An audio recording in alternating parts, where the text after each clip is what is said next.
주님께서 여러분과 함께 또한 사제의 영과 함께 루카가 전하는 거룩한 복음입니다. 주님 영광 받으소서. 그때 예수님께서는 군중에게 하느님 나라에 관하여 말씀해 주시고 필요한 이들에게는 병을 고쳐주셨다. 날이 저물기 시작하자 12 제자가 예수님께 다가와 말하였다. 군중을 돌려보내시어 주변 마을이나 촌락으로 가서 잠자리와 음식을 구하게 하십시오. 우리가 있는 이곳은 황량한 곳입니다. 예수님께서 너희가 그들에게 먹을 것을 주어라 하시니 제자들은 저희가 가서 이 모든 백성을 위하여 양식을 사오지 않는 한 저희에게는 빵 5개와 물고기 2마리밖에 없습니다 하고 말하였다. 사실 장정만도 5,000명 가량이나 되었다. 예수님께서는 제자들에게 이르셨다. 대충 50명씩 때를 지어 자리를 잡게 하여라. 제자들이 그렇게 하여 모두 자리를 잡았다. 예수님께서는 빵 5개와 물고기 2마리를 손에 들고 하늘을 우러러 그것들을 축복하신 다음 떼어 제자들에게 주시며 군중에게 나누어 주도록 하셨다. 사람들은 모두 배불리 먹었다. 그리고 남은 조각을 모으니 12강줄이나 되었다. 주님의 말씀입니다. 그리스도님 찬미합니다. 참 예수님, 찬미 예수님. 오늘은 지극히 거룩하신 그리스도의 성체 성혈 대축일입니다. 제가 강론을 준비하는데 문득 예전에 영화 본 것이 하나 이제 기억이 나는데 한국 영화였는데요. 귀향이라고 하는 영화입니다. 마침 감독이 또 저 이름이 같은 조정래인데, 네, 그 일제 강점기 시대에 평화롭게 살고 있던 한 산골 마을에 순진하고 착한 한 어린 소녀가 일본 군인들에게 잡혀가서 이렇게 어디론가 끌려가서 일본군 위안부가 돼서 겪게 되는 고통과 아픔을 그린 영화입니다. 뭐 한 20만 명 정도의 우리나라 아가씨들이 또 어린 소녀들이 잡혀가서 238명만 돌아왔다는 정말 숨기고 싶은, 그러나 절대로 숨길 수 없고 숨겨서도 안 되는 역사의 어떤 그런 한 아픈 현실을 그린 영화였습니다. 근데 거기에 그 영화 한 장면 초반부에 아주 산골 마을에 이제 일본인 군인 둘이 총을 들고 와서는 그 소녀를 이제 잡아가는데 겁에 질린 그 경민이라고 하는 소녀가 이제 막 울고 막 그러니까 어쩔 수 없이 막 이렇게 총으로 그렇게 위협을 하고 하니 어머니가 이렇게 급히 보따리를 싸주면서 이렇게 말을 합니다. 경민아, 단단히 들어래, 단디 들어래. 그러면서 호랑이에게 물려가도 정신만 바짝 차리면 산다겠다. 나중에라도 누가 물으면 저희 집 주소는 여기입니다 하고 꼭 그렇게 말하거래. 알았나? 잘 알았지? 하면서 그렇게 알려주는, 그런 확인하는 그런 장면이 문득 떠올랐어요. 제가 이 강론을 준비하면서 왜 그랬을까 보니까 제가 오늘 이 독서에 보면 예수님께서 이제 당신의 구원 사업을 마치실 무렵에 이제 떠나시는 것을 이제 알게 된 거죠. 그래서 고린도전서 11장 23절에 보면 잡히시던 날 밤 이런 표현이 나옵니다. 이제 당신의 구원의 여정을 마지막에 이제 하면서 이제 열정을 이제 쏟아서 당신의 이제 그거를 다 말씀하시는 그런 유언의 말씀 부분 때문이었던 것 같아요. 자, 이 빵을 먹어라. 이는 더 이상 빵이 아니라 내 몸이야. 그리고 이 포도주를 발아 마셔라. 이는 더 이상 포도주가 아니라 내 피야. 너희들은 이 빵과 포도주를, 다시 말해 이 몸과 내 피를 먹을 때마다, 마실 때마다 나를 꼭 기억하거라 라는 그런 말씀을 하신 겁니다. 그래서 저는 미사를 뭐 여러 가지 표현할 수 있지만 저는 미사는 기억하는 거다, 기념하고 기억하는 거다, 이렇게 말씀을 드립니다.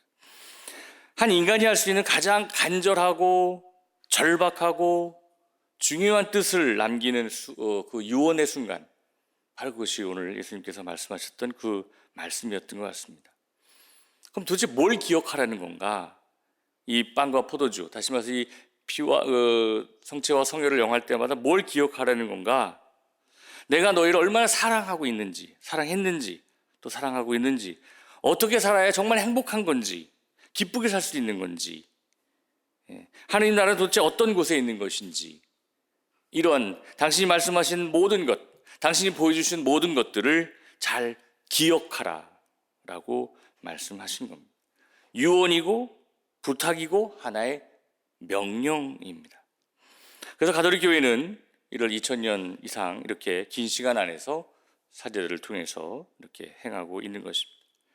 이는 내 몸이다, 이 말씀, 이는 내 피다는 이 말씀, 이것을 우리는 먹고 마실 때마다 그분을 기억 또 기념해야 하겠습니다. 이렇게 성체성혈을 통해서 우리는 그분을 기억하고 기념하면서 과거에 있었던 일을 현재화하는 그런 행동들을 하고 있는 겁니다. 그분의 모든 사랑, 그분의 모든 말씀, 행적들을 바로 현재화해서 함께 살아가고 있는 것이죠. 저는 오늘 좀 성체성혈 그리스도의 성체성혈 대축일을 맞아서 특별한 분 한 분을 좀 소개를 하고 싶은데요.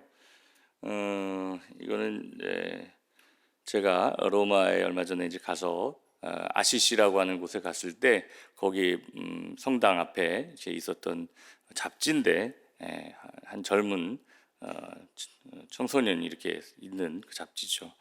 이분이 까를로 아쿠티스라고 하는 분입니다. 까를로 아쿠티스. 1991년에 태어나셨으니 지금 살아계시다면 34살 정도 되는 젊은이 청년이 된 멋진 청년이었겠는데, 이분이 안타깝게도 2006년도에 급성 백혈병으로 돌아가십니다. 근데 이 어린 분이 지금 복자품에 오르셨어요. 그리고 사실은 지난 부활 2주에 프란시스코 교황님에 의해서 성인 품에 오르는 그런 모든 과정을 다 이제 통과하고 성인 품에 오르는 그 미사를 했었어야 됐고, 또 저는 또 순례자들과 함께 거기를 갔었는데 프란시스코 교황님 갑자기 4월 21일 날 돌아가셨잖아요. 그래서 이분을 성인 품에 못 오르시고 이렇게 돌아가셨어요. 그래서 제 기대로는 또 지금 얘기로는 뭐 한 8월 3일쯤 그렇게 교황 레오 14세, 현 교황 레오 14세에 의해서 그렇게 성인품에 올리지 않을까 하는 그런 기대감이 있는데, 뭐 이제 확실한 건 잘 모르겠습니다. 아무튼 곧 성인이 되실 것은 확실합니다. 이분은 어렸을 때부터 정말 예수님에 대한 남다른 정말 사랑과 또 가르침에 충실했고, 늘 그 사랑 안에서 예수님과 예수님의 마음에 드는 일만을 하려고 그래 노력을 했었습니다. 9살인가 천년성체를 받고는 매일 미사를 참여하면서 성체를 영하고 또 성체의 삶을 친구들에게 그렇게 알리는 그런 노력을 했던 분입니다. 그래서 또래 사도라고도 표현하는데, 근데 이분이 그동안 전 세계적으로 성체의 기적이 140여 번이 있었대요. 근데 그 중에 이 까를로 아쿠티스가 전 세계에 일어났던 성체 기적의 한 130군데 정도를 찾아서, 이분이 컴퓨터를 굉장히 잘하는 학생이었는데 컴퓨터 블로그를 만들어서 그렇게 성체 기적을 알리고 예수님의 사랑을 알렸던 그런 일을 하셨던 분입니다. 그 중에 이제 한 일화를 제가 소개할까 하는데, 이탈리아의 로마에서 동쪽으로 한 150km 정도 이제 떨어진 곳에 란치아노라고 하는 그런 조그만 소도시가 있습니다. 마을이 있는데 지금으로부터 한 1200여 년 전에 미사를 드리던 한 사제가 이게 빵이 아니고 정말 예수님의 몸일까? 정말 이게 포도주가 아니라 정말 예수님의 피일까? 라고 의심을 하게 되었고, 그때 실제로 정말 그 성체는 그 빵은 정말 피 덩어리가 살 덩어리가 되고, 그다음에 포도주는 피 덩어리가 되는 그런 기적이 일어났고, 지금은 제단 위에 이렇게 잘 모셔져 이렇게 있습니다. 그래서 요거는 이제 성체 부분만을 따로 이렇게 확대한 거고, 요 밑에는 성혈이 이렇게 굳어서 된 요 부분만을 따로 이렇게 제단 위에 보관하고 있는 것을 사진으로 찍은 겁니다. 그래서 많은 정말 의사들과 과학자들이 조사를 했대요. 이 정말 맞을까 하고 했는데 똑같은 결론이 나왔답니다. 우선 성체는 사람의 살이더라. 30살 남짓 된 예수님이 33살에 돌아가시죠. 30대 중반에 남자의 심장의 근육질의 어떤 그런 모습이 바로 성체였고, 또 피는 거기서 완전한 혈청 단백질이 발견되는 그런 피였다. 그래서 피는 AB형이라네요. 그래서 이 살과 피는 어떤 화학적인 그런 변화를 일으키지도 않고 1200년이 지난 지금까지도 그렇게 신선한 모습, 형태로 이렇게 보존되어 있다는 그런 사실입니다. 그리고 이 밖에도 이탈리아의 볼세냐, 포르투갈의 산타렘, 베네수엘라의 핀타 베타니아, 또 심지어 1996년에 아르헨티나 부에노스 아이레스라는 곳에서도 그렇게 성체 기적이 일어났고, 그것은 지난 선종하신 교황 프란치스코 교황님께서 그 부에노스 아이레스 교구장님으로 계실 때 또 일어났던 일이기도 합니다. 이 밖에도 정말 굉장히 많은 곳에서 성체와 성혈의 기적이 일어났습니다. 그런데 이 카를로 아쿠티스가 이런 성체와 성혈의 기적들을 통해서 전 세계 많은 어떤 그런 젊은이들, 청년들에게 이렇게 예수님이 실제로 우리와 함께 미사 때 함께 하고 계시다고 하는 것을 그렇게 알리고, 또 그분의 사랑과 마음을 전했던 그런 사도의 삶을 살았습니다. 이분이 하신 말씀 중에 성체는 하늘나라로 가는 고속도로입니다. 성체는 하늘나라로 가는 고속도로입니다. 이렇게 표현한 것도 있고요. 우리가 성체를 영하는 것은 하느님께로 가는 그 영혼의 GPS, 우리가 뭐 길 찾아갈 때 GPS를 통해 하잖아요. GPS를 리셋, 새롭게 하는 것입니다. 이런 표현도 하신 분입니다. 저는 이 카를로 아쿠티스의 살아가실 때의 그 모습을 우리 그 현 시대를 살아가고 있는 청소년들에게 좀 귀감이 되고 좀 이렇게 전할 게 많아서, 너무 삶이 훌륭해서 좀 이렇게 좀 전하고자 하는 사업을 좀 시작을 하려고 합니다. 이분 컴퓨터를 통해서 사실은 중2, 중3 때 그 남자 청소년들이 할 수 있는 컴퓨터 갖고 뭘 합니까? 주로 게임도 하고 좀 사실 오남용을 많이 하죠.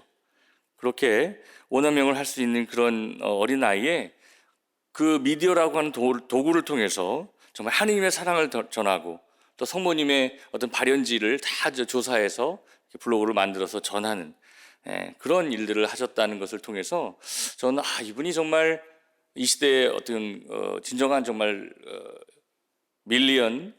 어떤 그런 밀레니엄 인플루언서구나, 영향력이 있는 청년, 영향력이 있는 사도구나, 이런 생각을 했습니다. 그리고 다가오는 2027년에 우리는 잘 아시겠지만 서울에서 세계 청년 대회를 하지 않습니까? 그래서 저는 이 청년들 또 청소년들에게 이 카를로 아쿠티스를 잘 전하는 것이 굉장히 중요한, 저 나름대로의 소명이라고 그렇게 생각하고 있습니다. 그리고 제가 우리 서울 대교구장님인 정수택 베드로 대주교님께 우리 가톨릭 평화방송 평화신문에 제2의 주보성인으로 좀 선포해 주십시오. 제1의 주보성인은 사도 바오로입니다.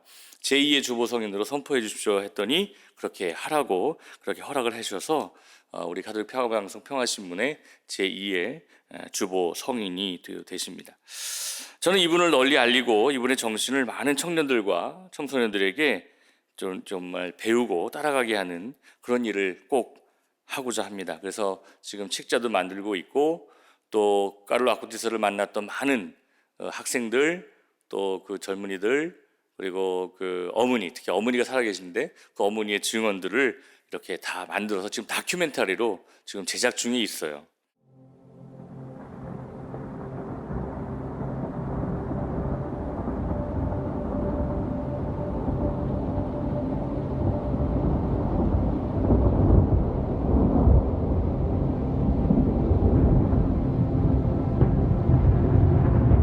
annuncio forte che un ragazzo del nostro tempo, uno dei tanti, è stato conquistato da Cristo ed è diventato un faro di luce per quanti vorranno conoscerlo e seguirne l'esempio. Egli ha testimoniato che la fede non ci allontana dalla vita, ma ci immerge più profondamente in essa, indicandoci la strada concreta per vivere la gioia del Vangelo.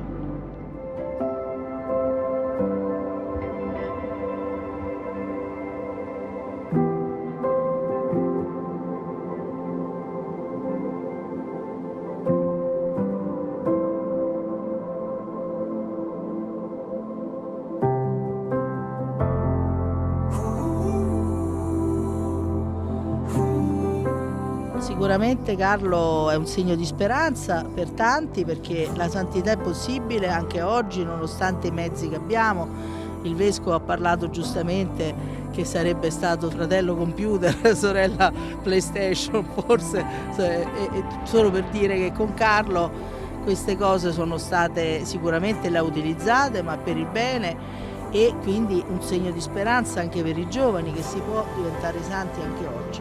Certo, chiaro che Carlo si è affidato a Gesù, che era il centro della sua vita, perché fece la prima comunione a 7 anni e cominciò ad andare a messa tutti i giorni, a fare l'adorazione eucaristica tutti i giorni.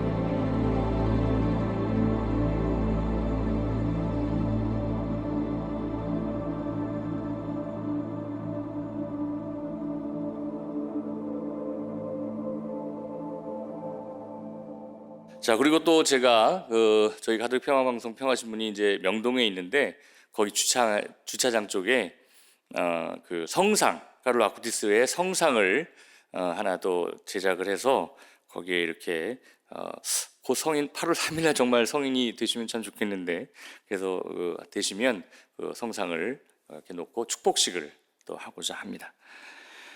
자, 그래서 저는 오늘 특별히 평화방송 평화신문을 사랑해 주시는 많은 우리 시청자분들에게 좀 도움을 좀 청하고자 합니다.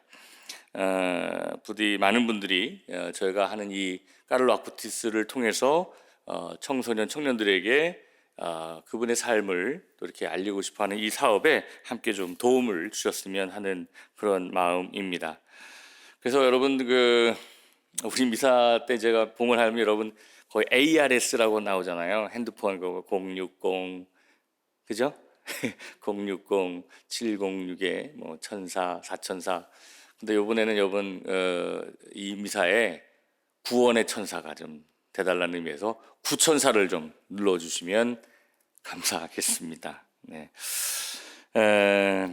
그리고 또 혹시 가능하시면 우리 선교 후원부의 직원들에게 연락을 하셔서 조금 도움을 주시면 저는 정말 강하게 카를로 아쿠티스를 그 카를로 아쿠티스의 그 정신을 그런 미디어를 통한 복음 전하는 그런 시대 정신을 정말 이 시대의 많은 젊은이들에게 알려주고 싶습니다. 정말 우리 주위에는 이 디지털 세상이라고 하는 곳에서 정말 자기만의 그 안에 자기 안에 몰입돼 가지고 그렇게 고립된 그런 삶을 살고 있는, 또 공허한 삶을 살고 있는 정말 많은 청소년들이 있습니다. 비록 그들이 살아가는 이 세상이 조금은 힘들지라도 정말 카를로 아쿠티스와 같이 그렇게 예수님과 늘 함께 걸어가고 한다면 얼마나 행복하게 살아갈 수 있을까를 꼭 알리고 싶습니다. 지난 4월 21일 선종하신 프란시스코 교황님께서도 카를로 아쿠티스에게 이런 말씀을 인용하셨어요. 우리는 제발 복사본으로 살아가지 말자. 하느님은 우리를 다 고유하게 만드셨다. 그래서 고유한 원본들이다. 그래서 우리는 제발 복사본으로 살지 말고 각자가 고유한 원본으로 삽시다 하는 그런 말을 인용하면서 교황님이 또 카를로 아쿠티스를 굉장히 이렇게 격려하셨습니다. 자, 마지막으로 오늘 복음 말씀에 장정만도 5,000명이나 먹이는 그런 일을 하시는 때 많은 사람들이 이제 주위에 왔잖아요. 그랬더니 제자들이 저기 예수님 저 사람들 너무 배고파하는데 좀 가서 좀 각자 좀 헤어져서 좀 흩어져서 빵도 좀 사 먹고 좀 잠도 좀 잘하고 좀 해주셔야 될 것 같아요. 그랬더니 예수님 뭐라 그러세요? 너희가 가서 너희가 그들에게 먹을 걸 주라고, 너희가 주라고 그러죠. 그래서 이 말씀은 그 제자들에게 하신 말씀이지만 저는 복음을 통해서 이 시대 우리에게 하시는 말씀이 아닌가 하는 생각을 해봅니다. 우리가 할 수 있는 일, 또 우리가 해야 할 일은 하지 않고 하느님께 부탁만 하는 그런 우리가 돼서는 안 되겠다는 말씀으로 저는 알아들었습니다. 하나님께서는 이미 우리에게 충분히 주었다. 그러니까 너네가 좀 나누면 되는데 안 나눠. 나눔도 없고 베풀지도 않고, 그러니 누구는 너무 배부르고 누구는 너무 배고픈 것 아니냐 하는 예수님의 말씀인 것 같습니다. 자, 우리가 우리 손으로 할 수 있는 우리가 해야 하겠습니다. 바로 이것이 예수님께서 우리에게 주시는 사랑의 요청이고 오늘날 우리가 성체 성사의 삶을 사는 우리의 삶의 방법이겠습니다. 잠시 묵상하겠습니다.